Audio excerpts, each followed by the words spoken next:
Reverse പോകുമ്പോ ആ കണിയാൻ ഒന്ന് കണ്ടേക്കട്ടാ. എന്തിന്? കഷ്ടകാലം ആരംഭിച്ചോന്ന് അറിയാലോ. ഇപ്പൊ ഉദാഹരണത്തിന് ഇപ്പൊ സീക്രട്ട് ഏജന്റിന്റെ കാര്യം, അത് എന്റെ അടുത്തും ഭയങ്കര സംഭവമായിട്ട് ഞാൻ മറ്റേ കാട് കുലുക്കുന്നൊക്കെ പറഞ്ഞു പോയതാ. ഇവൻ പോയാ വീഴൂ, ഞാൻ വീഴ്ത്തും. അങ്ങനെ തന്നെ പറഞ്ഞു പോയതാണ്. ഞാൻ ജിൻഡോനെ ഫോക്കസ് ചെയ്യും, ജാസ്മിനെ ഫോക്കസ് ചെയ്യും എന്നൊക്കെ പറഞ്ഞു പോയിട്ട് അല്ല, അത് ഞാൻ മാളുവിനോട് ഒരു തമാശ പറഞ്ഞതല്ലേ. ഞാൻ ജിൻഡോനെ ഫോക്കസ് ചെയ്യും, ജാസ്മിനെ ഫോക്കസ് ചെയ്യും എന്നൊക്കെ പറഞ്ഞു പോയിട്ട് ഞാൻ പറയുകയും ചെയ്തു. അവിടെ പോയിട്ട് നനഞ്ഞ പടക്കം പോലെ അവര് നീ കളിച്ചു വരണം എന്ന് പറഞ്ഞു. അത് ശരി, അപ്പൊ കിട്ടിയത് കുറെ കണക്കായി പോയി. നീ കളിച്ചു വരണം എന്ന് പറഞ്ഞു. പക്ഷെ ഫസ്റ്റ് ഡേ തന്നെ ജാസ്മിനോട് പറഞ്ഞ് കാര്യങ്ങൾ പറഞ്ഞു. ആ പേര് അവൻ നശിപ്പിച്ചു.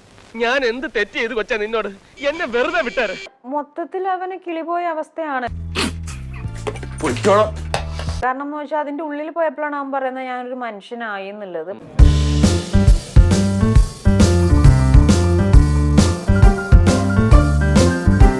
എന്റെ അടുത്ത് പറഞ്ഞത് ഞാൻ അവിടെ പോയിട്ട് വല്ല തലക്കിട്ടടിച്ച് തല പൊട്ടിച്ച് എന്നെ പുറത്താക്കുമെന്നുള്ള പേടിയൊക്കെ ആയിരുന്നു പറഞ്ഞോണ്ട് പോയത്.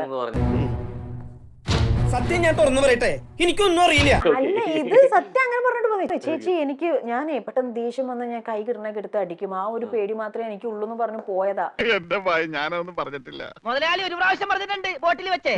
മുതലാളി മറന്നുപോയതാ. ആരുടെ തലയെ പൊട്ടിയത്? അതോ നിന്റെ മീശ മാത്രമേ പോയുള്ളൂ? ഇങ്ങനൊന്നും എന്നോട് സംസാരിക്കില്ലേ വേഗം. ഇനി അതിന്റെ ഉള്ളത്തെ വൈബ് അവനെ അങ്ങനെ ആക്കി എടുത്താണോ എന്ന് എനിക്ക് അറിയാൻ പാടില്ല.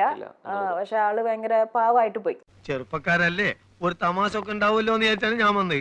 ഇനി നമ്മൾ പഠിച്ചു പോയി. Good bye.